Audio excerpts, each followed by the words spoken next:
106.3 FM, The Source.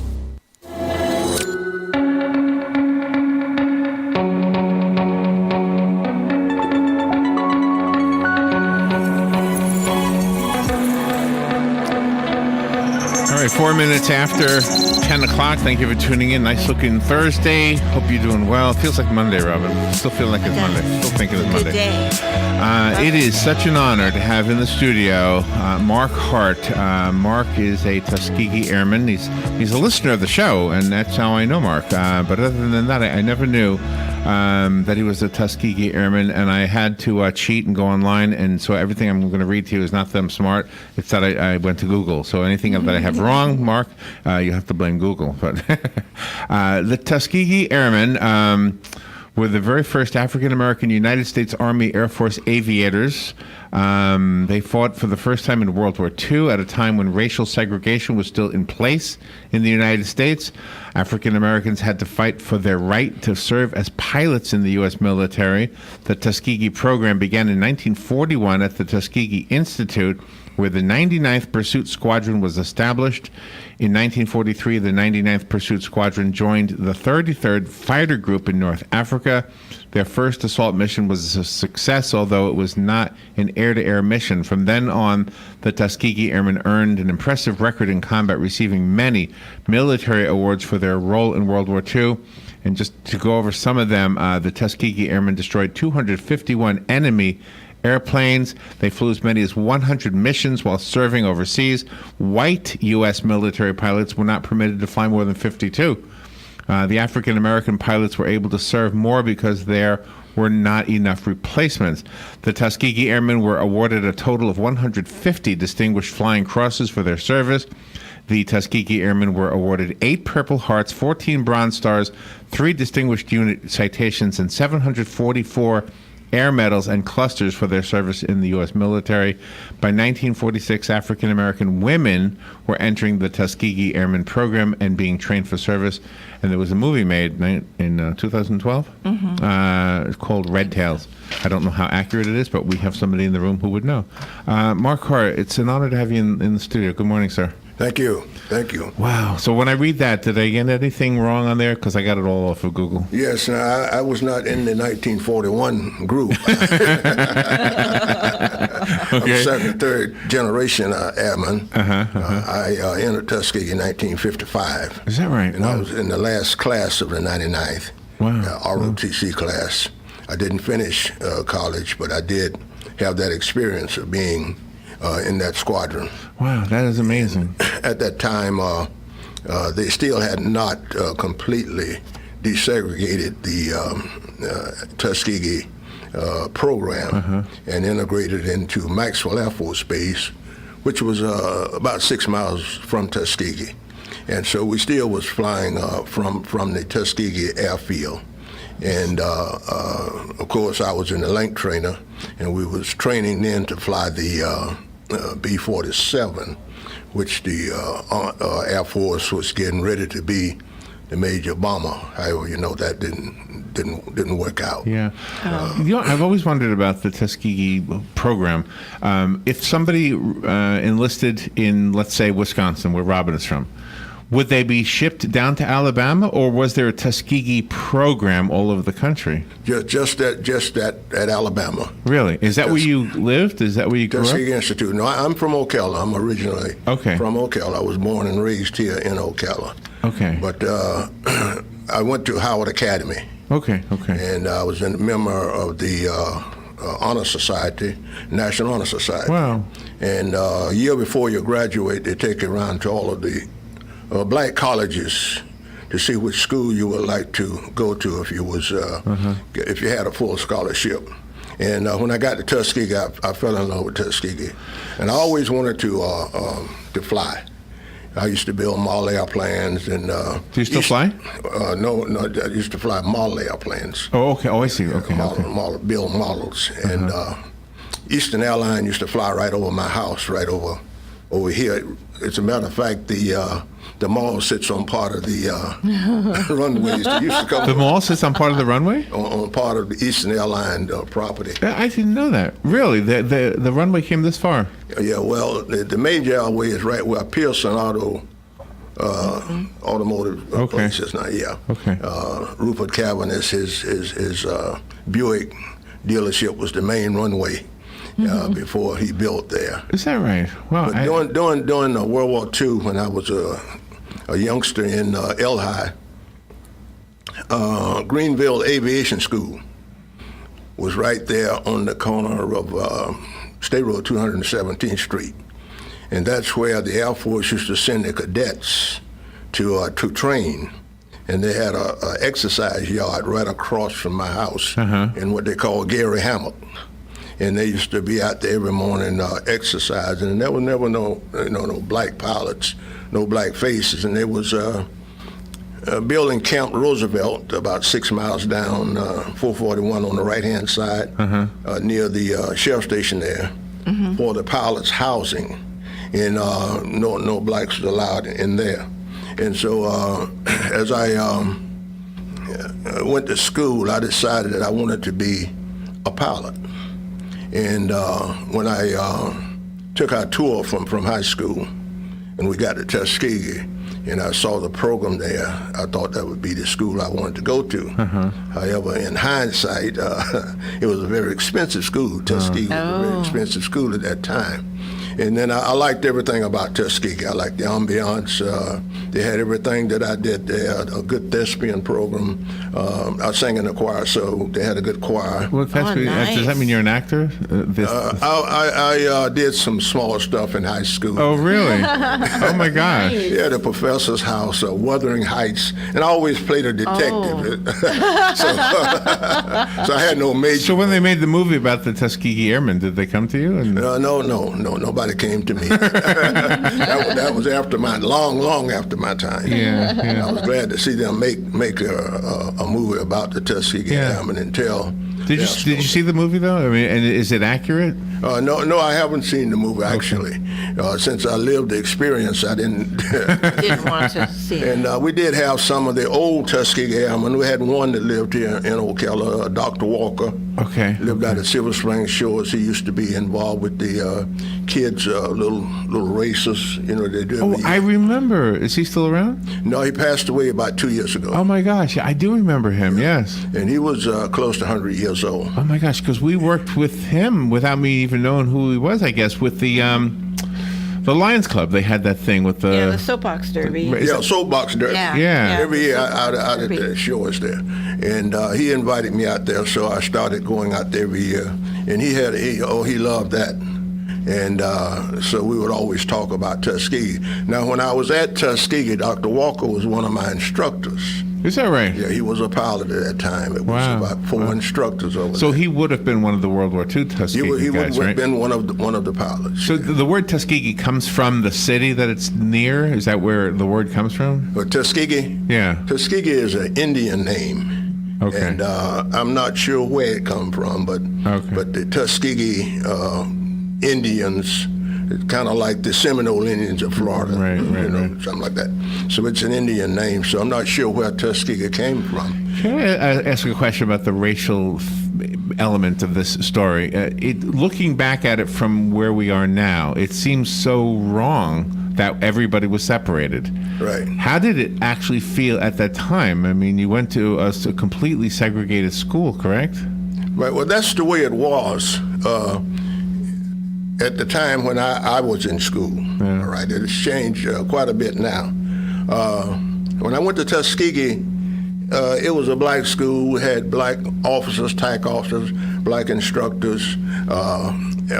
Sometimes white instructors would come over from Maxwell to give us special training and special things, and they were just like another teacher to me. Right. And, well, I guess it depends on the individual, right? Some people have an arrogance and others don't.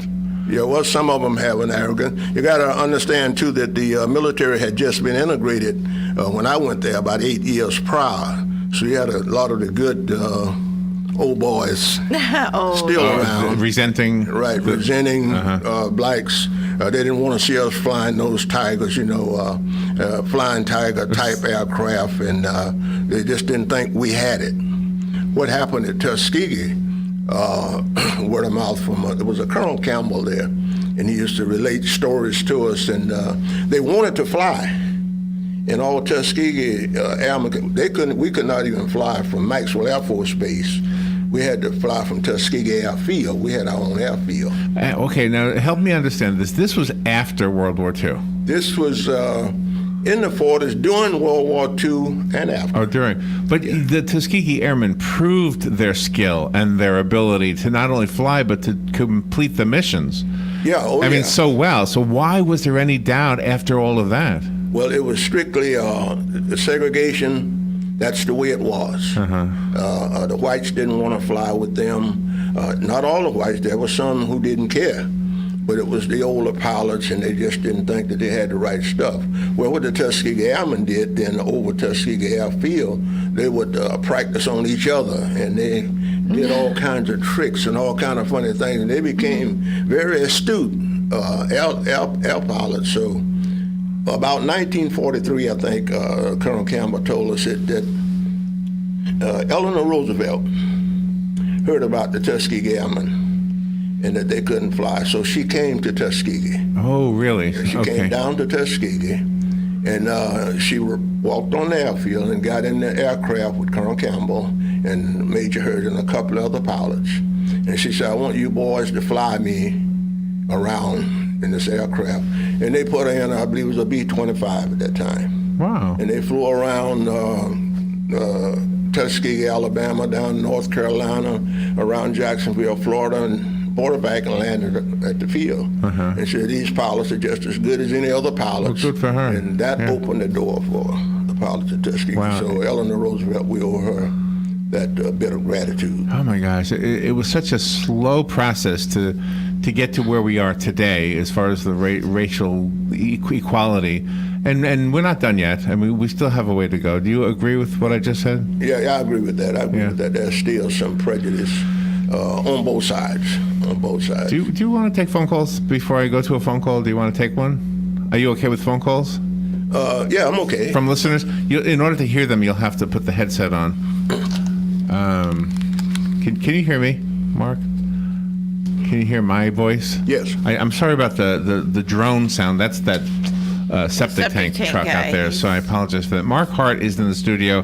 He is a Tuskegee Airman. He lives here in Ocala, grew up and was raised here. Yes. So we're learning about not only about Mark, but about the Tuskegee Airmen. And we do have somebody on the phone. Thank you for calling and for waiting. You're on the air with Mark Hart. Good morning, sir. It's an honor to speak to you. Good morning. Yes, another important name involved with the Tuskegee program was Benjamin O. Davis Jr. That's correct. And he was a West Point graduate. And when they were talking about disbanding the Tuskegee Airmen, Benjamin O. Davis Jr. went to Washington and talked them out of it, and they had to listen to him because he was West Point. That is correct. I was at Tuskegee, and General Davis came to Maxwell Air Force Base during the time when they wanted to disband the Tuskegee program. And you're absolutely correct. And he went to Washington, and after all, he was a general, and later became the general of the Air Force, if you remember correctly. And yes, he talked Congress out of 13th Air Force eventually. Yeah, he talked them out of disbanding the Tuskegee Airmen. All right. Have a good morning, all. I'll ring off and let somebody else call. Thank you. Appreciate the call. So is it still around? Is the Tuskegee program still going on? The Tuskegee program is still going on, the ROTC program. But as far as the air field, I think there may be some people fly there, but most of the activity now is out of Maxwell Air Force Base or the other Air Force bases now, because it is a fully integrated service now, so everybody trains the same and trains with each other. Yeah. We do have another phone call. Good morning. Thank you for calling. You're on there with Mark Hart. Yes, thank you. Were the Tuskegee pilots only involved in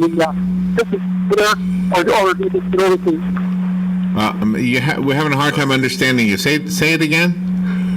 Were the Tuskegee pilots just involved in the Pacific theater, or did they get over to Europe too and fight? Oh, okay. Was it only Pacific? They did finally get over to Europe. I talked to some. I eventually joined the Marine Corps because I wanted to fly off a carrier. But I talked to some of the pilots that was in the Marines, and they said they were glad to see those red tails when they come over the mountains of Italy and around during World War II. So they did fly in both theaters, in the Pacific and in the Atlantic Theater. Thank you. Thank you. Thank you for the call. Did you fly the same plane off the aircraft carrier, or was it a different kind of plane? What I wanted to do, when I wanted to be a pilot, and I wanted to fly off of a carrier. And when I went to Tuskegee, of course, my money ran out at Tuskegee. And I came back home, and I was mulling around. And I thought about joining the Marine Corps, because by joining the Marine Corps, then I would fly with the Navy. And they flew off of carriers. Oh, okay. And when I joined the Marine Corps, of course, I went to Parris Island. Parris Island had just been integrated, and it was still quite stiff around there. Oh. And they had one pilot that was on the campus, and he was a captain, and he had been there 25 years, which was iterated to me later on. But make a long story short, they give you IQ test, and all that. And my IQ test, I scored 139 on it. That was just unprecedented for a black kid to score that high. Gosh. And so white kid too, by the way. Well, at that time, I had the highest IQ that had ever been recorded at Parris Island. Wow. And so they had a special meeting, and they asked me if I would take the test again. Oh, no. Yeah, then they put me in a room by myself, nobody around, 4 sergeants standing up. Because at that time at Parris Island, quickly, 6 guys had got drowned there. It never hit the paper. They were all black guys. Is that right? Right. Oh. But anyway, I took the test. I told them I didn't mind doing it again. So at that time, I scored 139 on the. And so now, if you score 120, then you're eligible to go to OCS. And so they talked around, and I told them what I wanted to do. So it was probably 2 or 3 weeks before I got an answer. And finally, Senator Smathers was the senator from Daytona Beach at that time, from Florida. So I just told him I'd call Senator Smathers and see what he had to say about it. And they talked me out of that. They didn't want any problems. Boys getting drowned, and they didn't just want no trouble. Oh, what a shame. So that was a sergeant from Daytona Beach. Wow. He was a white guy. He said, Mark, how many officers you see on this base? I said, 1, black officers. He said, what's his rank? I said, he's a captain. He said, he's been there 25 years. So he was trying to tell me something. So I said, okay, I get it. So I just did my tour of duty in the Marines, and I did not re-enlist. Looking back now, maybe I should have set the precedence, but I didn't, because I didn't have the proper counseling that I needed at that time to pursue my career as a pilot. Wow. And that counseling is very important. And you are a mentor. You have said that your grandson has been accepted in the Air Force. Yes, I have a grandson now. He's going into the Air Force. My son, Mark, he's a businessman here in Ocala, and that's his son. He graduated from Westport this year. Oh, congratulations. Wow. And he's in the ROTC program. So he's going into the Air Force. And I told him to go ahead and be a general. Oh, wow. You gave me chills with that. He's a bright kid. That's your legacy right there. That's an awesome legacy. Can I ask you probably a question everybody knows the answer to? You mentioned the red tails. Was that like the signature identifier of the plane itself that you flew?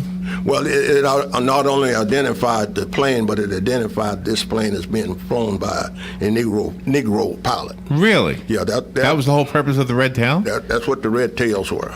That's what the red tails were. And why was that necessary? Why was it necessary to... That's just the way it was. That was an identification, identifying mark. and most of the pilots, white or black, said they love to see those red tails coming. And my wife's in a nursing home. She's been there about 4 years, so I meet a lot of retired military personnel coming through. Right. So there's a couple of guys out there that they're white guys, incidentally, that knew about the Tuskegee pilots. They were pilots themselves. Oh, wow. And so he even told me some things that I didn't know. But he said they liked to see the red tails come, and said they were known to stay with the aircraft that they were escorting. And they never lost an aircraft that they were escorting. Wow. The Tuskegee Airmen never lost an aircraft. I want to stayed with the airplanes. I want to reemphasize, this is very much an honor for us to have you on the show with us. And I know you've participated in some of the things we've done with other authors and other guests, and I just never knew this about you. Mark Hart is our guest. I'm going to give the phone number. If you're listening and you'd like to call Mark, you are welcome to do so. The number is 352-622-9622, and I'll click the button, and Mark will be able to chat with you. We've only got about 6 minutes left, so call right now so we can get it in. 622-9622. I just had a call and it dropped off, so I don't know what happened there. When you don't fly anymore, you said, right? No, I don't fly. Would you like to? I will be 81 years old July 15th. Oh, You my. don't look it. I don't think I really will don't fly look it. down. No. Happy birthday. Well, most of my flying was in a link trainer at Tuskegee. So have you been interviewed and had any, I don't know, like in some of the stories that we've had authors who've written about the Tuskegee Airmen, and I don't know if you got the books or not, but Yes, I got the Flying Tigers. I came by and got by Steiner. Right. But his book, I just finished reading that book. Is more or less about his father and his exploits when they were with the so-called Dirty Dozen, flying in Indochina during before World War. Is there a book in you? I thought about it. Probably is. You need to have a book. But I like to talk about not just Tuskegee, but I've had a lot of experiences with prejudice. And when the time that I went into the service and just living in Ocala. See, I was born in Ocala. And I've been here all my life, and I never wanted to go anywhere because I'm happy being at home. I visited other cities, Philadelphia, Washington, Norfolk, and I had a chance to go to Mediterranean while I was in the Marines. We ended up at Lebanon, and that was the closest to combat we got, that we were laying the groundwork then for the Vietnam War, which I did not know. We went to Lebanon to protect American interests. So I had a lot of experience over there. I would just like to perhaps talk about life in general and to encourage young men, especially young black men, about life and how to live and how to adjust and how to live where they are in this generation. Is there There's a lot of opportunity. Is the message to them different than it would be to their white counterpart? As well, yeah, sure, because I go to the prison every Thursday. It's a ministry that I do. Wow. And I talk to black kids, white kids. Some been there 60 years, some just got there. Wow. I talked to one young man, 16 years old. The judge had just given him 40 years for, many different kinds of things that he got into. And so I have to mentor those guys. So it's not just the young black guy. Wow, yeah. But I'm more interested in them because it seems like we have a plethora. Then when I go into the prison, I see more black faces than I see white faces. And there is a need to mentor those fellas. And I believe it's because of discipline. They just don't get disciplined. Now, when I was a boy, I was disciplined. Yes. Oh, my gosh. I turned out pretty good, I think. I think so. I think you're phenomenal. inspiring me just sitting here. Absolutely. We have another phone call. Let's take that call. Good morning. Thank you for calling. You're on the air with Mark Hart. Thank you for your service, Emily. I missed the first part of the program, but did your airmen fly more than one kind of plane? And I think you did fighter escorts for bombers that was bombing Europe, and weren't they Mustangs? But just what all kinds of planes did you fly? And I'll hang up. Thank you. Thank you. Yeah, they flew the Mustang. The fighter plane was the P-40 Warhawk, and they also flew the B-25. The B-25 and the B-29. Those were the bombers that they had at Tuskegee and the ones we trained with. They flew more than one kind of aircraft, and they were very efficient in whichever aircraft they flew. My favorite plane was the old B-36. Oh, my. They just don't make them like that anymore. I wouldn't have any idea. Is that right? Well, that was the one had the 6 opposing engines that were pusher props, we call them. Okay. And it was a great air. It took about 10 miles for that thing to get off the ground when it was fully loaded. 10 miles. Oh, my. Wow. Runway about 10 miles. I would long. love to see a map of the old runway that you say used to be here, partly on where the mall sits now. Oh, yes, yeah. Well, Eastern Airlines had 4 flights a day to come in Ocala. I've heard that, Used to yeah. fly right over my house, and I could wave at the pilot in the old DC-3, and they would wave back at us. We were little boys on the ground. Did you ever want to do that? Did you ever want to do commercial flight? Yes. I wanted to do a commercial flight at one time. I thought about it, and that's when they had the old DC-3s, and then the Constellation. Eastern Airlines had the Constellation. That was the big aircraft. They didn't bring those in Ocala because the runways were not sufficient to handle that kind of traffic. Somebody who knows John Travolta, call Mark and see if Mark can fly up with him. He flies that big airplane all the time, right? Yeah, well, John, he's got quite an aircraft up there. I did have the experience of inspecting part of that runway when Mr. Jones. Oh, is that right? You did. Mr. Jones actually built it. And the man that used to make the Arthur Jones, athletic equipment. And his airport was better than the Ocala airport at that time. Is that right? And he had I a think 707 jet, and he had a couple of Learjets up there. So. What is his wife's name, Robin? She listens Terry. sometimes. Terry Jones. She listens. Sometimes she'll call in every once in a while. So maybe she can. I don't know. Would you like to do that? Wouldn't that be fun for you? I mean, it would be an honor for him, I would think. Probably be nice to fly around up there and look down one more time. Oh my gosh. Well, what you're doing is absolutely phenomenal. Gosh, you are a mentor, you're an inspiration and a hero to your grandson, and you are a mentor to everyone that needs help right now, and hopefully you're touching their hearts and they're listening to what you have to say, and you're making them better people. Right. I think your whole generation made this a better world. I'll be honest with you, and in every way. I mean, from the racial problems, to the political problems we've had, and hopefully we've learned our lessons and we keep getting better. Yes. Well, we live in America. I'm a serviceman. I served my country. There were problems, but overcame those problems. But I was strong enough not to let them make me bitter.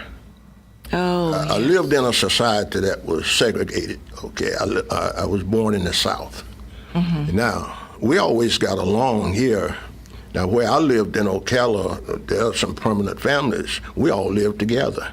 Now, my mother was a domestic. She took in washing and ironing to, help support our family. And some of the permanent people in Ocala that owned stores at that time, downtown Ocala, Rhinos, Knox, Shoe Company, learning shops, and all of those people. They used to bring their kids over at the house, and my mother would babysit those kids while they went down south to play golf or tennis or whatever. Oh my gosh! And we all grew up together. Of course, when we got into the public, we were segregated, but we all lived together. We had families lived in my neighborhood that were white families right across the street, but it was just the way things was.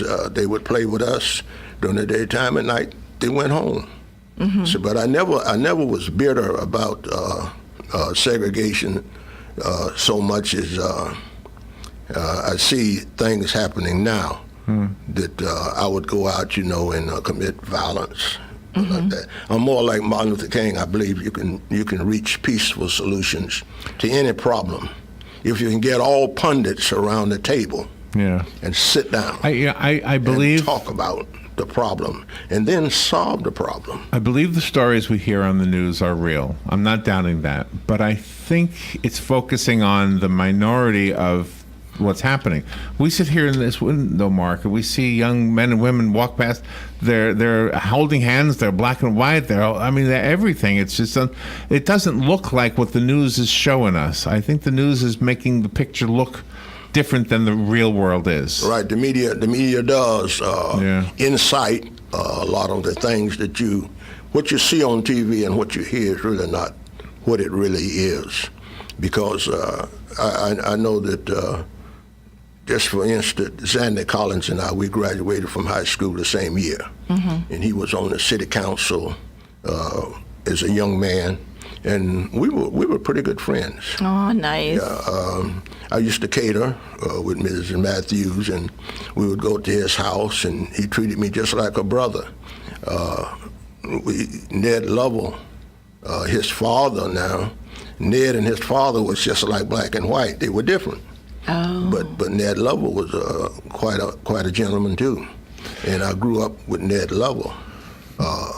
It's just that people have to be taught how to hate. If they are not taught how to hate, like you say, if you let them do it themselves, they'll get along. But once you put that other element in there. See, you can teach a pit bull to be bad or vicious. That's right. Mm-hmm. And you can teach him to be a pet. It's what you put in them, and a lot of the segregation and the things that we suffered, black and white. The separation of races was taught. Mm-hmm. And I think some of the ways instilled in us. Well, I think sometimes we Very teach profound. We teach hatred by treating people poorly, by bullying and by discriminating, by leaving people out, that kind of thing. That would get me upset. It makes sense that people would get upset, but I think as a people we are getting better, and even if the news makes it seem like we're not, I don't know what if there's a motivation behind the news portraying the country the way it does, but it doesn't look like the country I see when I'm out there. I think what it is, a lot of people, they live in the past. What you did to me yesterday, well, the past is gone. It's the future you're looking to. Absolutely. Yeah. And then if you're going to make the future better, then you're going to live in the future. Then you got to make it better for everybody, including yourself. Yeah. I look at the situation now politically. I'm one who believe in high school civics was one of my favorite subjects, and the Statue of Liberty say, "Give me your tired, your poor, your huddled masses yearn to be free," and all of that. Right. And then I think sometime I'm sitting at home, and I think my father and my grandfather. My grandfather was a very successful farmer in Georgia. And then that's 3 generations. The 4th generation back, we were coming from Africa on a ship. Yeah. 4 generations ago. That hadn't been too long ago. And probably 5 and 6 and 7. Right. I mean, it goes back to the 1600s. Right. Slavery, right? I can't. Well, he was born like 1868, about 3 years after the Civil War. Oh, wow. So things were pretty rough then. But he taught us. He taught my father, and my father taught us. And then here I am now. And we always got along. We always worked hard, made a living, and respected our fellow man. And you have a grandson who will be a general. And I hope he does. Let's hope so. I may not live to see it, but I hope he does. I hope you do. I hope, Mark, it's an honor to have you in the studio. Thank you for your service. Thank you for coming in here. Thank you for being a friend of the show, and come back. Yeah, I listen to you religiously every morning. Yeah, well, Rob and I are pretty religious. Yeah, I like the news bites. News bites, yeah. That's one of my favorites. And thank you so much for the blueberry muffins. Oh, yeah. They smell great, and they're warm, and thank you. Brunch, yeah, that was our topic before you came on, was brunch. Yeah. Mark Hart, thank you again. We will take a little break, be right back.